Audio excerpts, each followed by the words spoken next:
Good morning साथियों।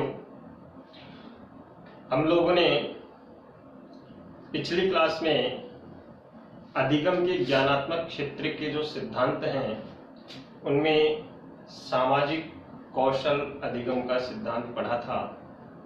आज हम अधिगम के ज्ञानात्मक क्षेत्र के जो सिद्धांत हैं उनमें तलरूप अधिगम सिद्धांत के बारे में विस्तार से परिचर्चा करेंगे। आज का अपना टॉपिक है तलरूप अधिगम का सिद्धांत। अब इस सिद्धांत को प्रस्तुत किसने किया साथियों? इसका प्रतिपादन किया कुर्ट लेविन ने। याद रखना, इसका प्रतिपादन कुर्ट लेविन ने किया और 1916 से लेकर के 1946 तक इन्होंने इसके ऊपर कार्य करते हुए इसे प्रतिपादित किया। 1916 से लेकर के और 1946 तक इन्होंने इसके ऊपर कार्य किया। हम बात करें प्रारंभ की, तो जो कुर्ट लेविन है इन्होंने शुरू में जर्मन जो गेस्टाल्टवादी थे उनके साथ में कार्य किया और उनसे अनुभव प्राप्त किया। उसके बाद में उनसे अनुभव प्राप्त करने के उपरांत ये अमेरिका जाकर के इन्होंने ये सिद्धांत को प्रस्तुत किया। ये सिद्धांत प्रस्तुत कहाँ किया? ये सिद्धांत इन्होंने अमेरिका में प्रस्तुत किया। अमेरिका जाकर के उन्होंने इस सिद्धांत को प्रस्तुत किया। अब इस सिद्धांत को समझने के लिए बहुत एकदम हम अपने छोटे से एक उदाहरण के माध्यम से हम इस पूरे सिद्धांत को अपने आप समझ जाएंगे। इनका जो प्रयोग था साथियों, वो प्रयोग इन्होंने एक साल की बच्ची के ऊपर किया। ये प्रयोग इन्होंने किसके ऊपर किया? 1 वर्ष की बालिका के ऊपर, 1 साल की बच्ची के ऊपर।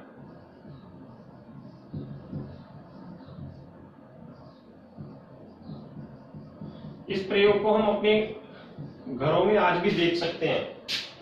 अपने घरों में हम आज भी इस प्रयोग को अच्छे से देख सकते हैं और अपने आप समझ जाएंगे। 1 साल की जो बालिका होती है साथियों, वो घुटनों के बल चलती है। राजस्थानी में कहते हैं ना, गोडलियां चलती है, गोडलियां। ये घुटनों के बल चलने का जो कार्य है वो 1 साल की बच्चिका का होता है। अब कुर्ट लेविन क्या करते हैं, इस 1 साल की बच्ची को दिखाते हुए, यहां इन्होंने क्या किया, इस बच्ची को दिखाते हुए एक खिलौना रख दिया।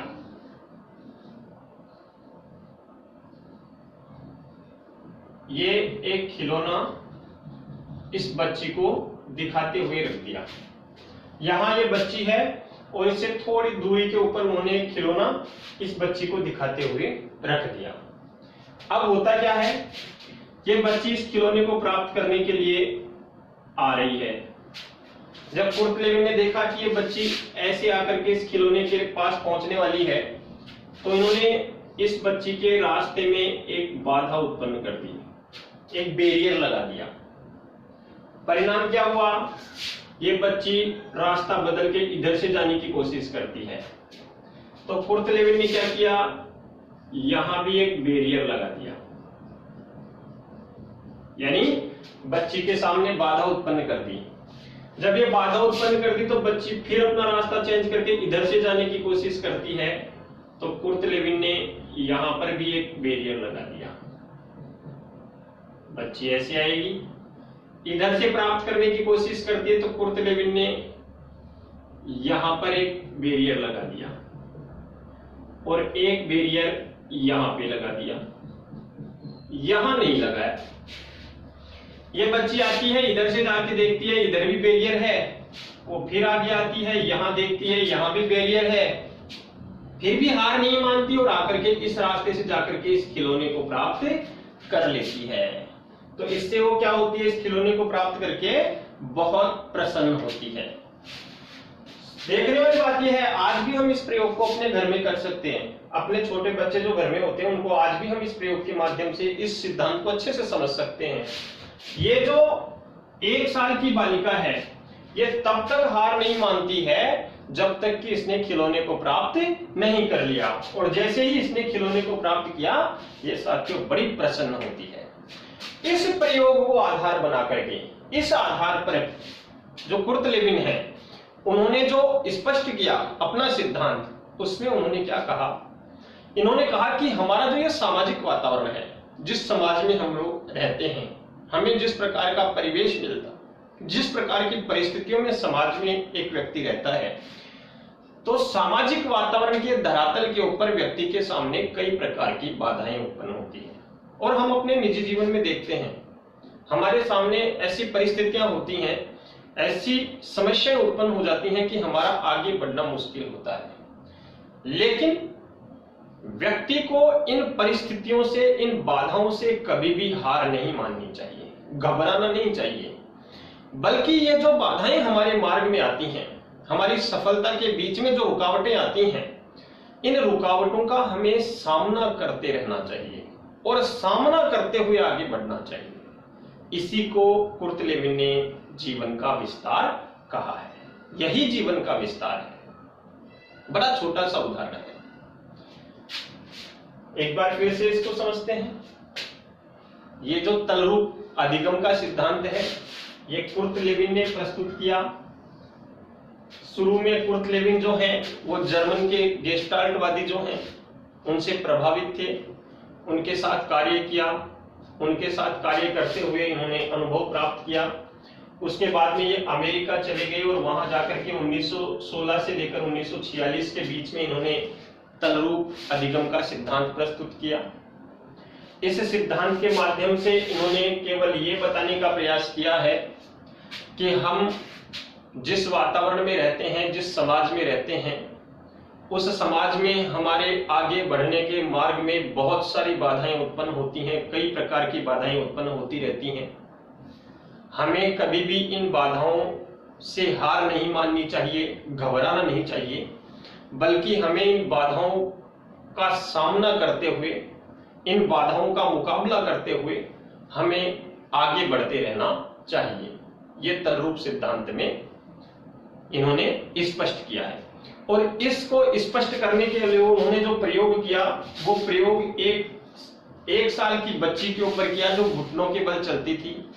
उन्होंने उस बच्ची को दिखाते हुए एक खिलौना रख दिया, और जैसे ही वो बच्ची उस खिलौने को लेने के लिए जाती है, तो वो जैसे ही आगे बढ़ती है, कुर्ट लेविन उसके मार्ग में एक अवरोध उत्पन्न कर देते हैं। बच्ची अपना मार्ग बदल करके उस खिलौने को प्राप्त करने की कोशिश करती है, तो दूसरे मार्ग में भी ये अवरोध उत्पन्न कर देते हैं। इसी प्रकार से लगातार ये अवरोध उत्पन्न करते रहते हैं, और वो बच्ची भी तब तक हार नहीं मानती है, वो बालिका भी तब तक हार नहीं मानती है जब तक कि उसने इस खिलौने को प्राप्त नहीं कर लिया।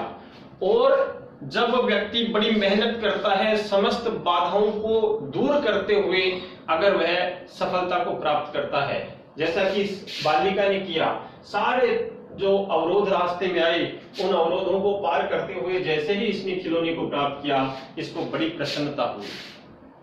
और यही हम मनुष्यों में होता है, ऐसा ही व्यक्ति के साथ में होता है कि जब हमारे सफलता के मार्ग में किसी प्रकार की बाधा उत्पन्न होती है और हम उन बाधाओं को दूर करते हुए अगर सफल होते हैं, तो जैसे ही हमें हमारा लक्ष्य प्राप्त होता है, हम बड़े प्रसन्न होते हैं। फिर बात करते हैं इस सिद्धांत की उपादेयता की। तो इस सिद्धांत की उपादेयता क्या है? ये सिद्धांत शिक्षित करता है, ये सिद्धांत सीख देता है कि परिस्थितियों का मुकाबला करते हुए हमें हमेशा आगे बढ़ते रहना चाहिए, परिस्थितियों से हमें कभी भी घबराना नहीं चाहिए। साथियों, इस प्रकार से हमारे अधिगम के ज्ञानात्मक क्षेत्र के जो सिद्धांत हैं वो भी पूर्ण होते हैं। इसके बाद में हम लोग जीन पियाजे का संज्ञानात्मक अधिगम का जो विकास सिद्धांत है उसके बारे में विस्तार से परिचर्चा करेंगे। उससे पहले आप एक बार इसका स्क्रीनशॉट ले लीजिए ताकि आप बाद में इसको अच्छे से समझ सकें। बड़ा इजी आपके सामने ये सिद्धांत है, बहुत हमारे धरातल का सिद्धांत है, जो हम हमारे घरों में आज भी हम इस सिद्धांत को देख सकते हैं। आज भी छोटे बच्चे जो होते हैं वो इसी प्रकार का किसी भी चीज को प्राप्त करने के लिए प्रयास करते हैं और वो थकते नहीं हैं, हमें प्रेरित करते हैं कि जब तक हमें लक्ष्य नहीं मिले हमें रुकना नहीं है, थकना नहीं है और हमें आगे बढ़ते रहना है समस्त परिस्थितियों का सामना करते हुए। अगर हम ऐसा करते हैं तो हमें एक दिन सफलता निश्चित रूप से मिलती है और जिस दिन हमें सफलता मिलेगी वो दिन हमारे लिए सबसे प्रसन्नता का दिन होगा। धन्यवाद।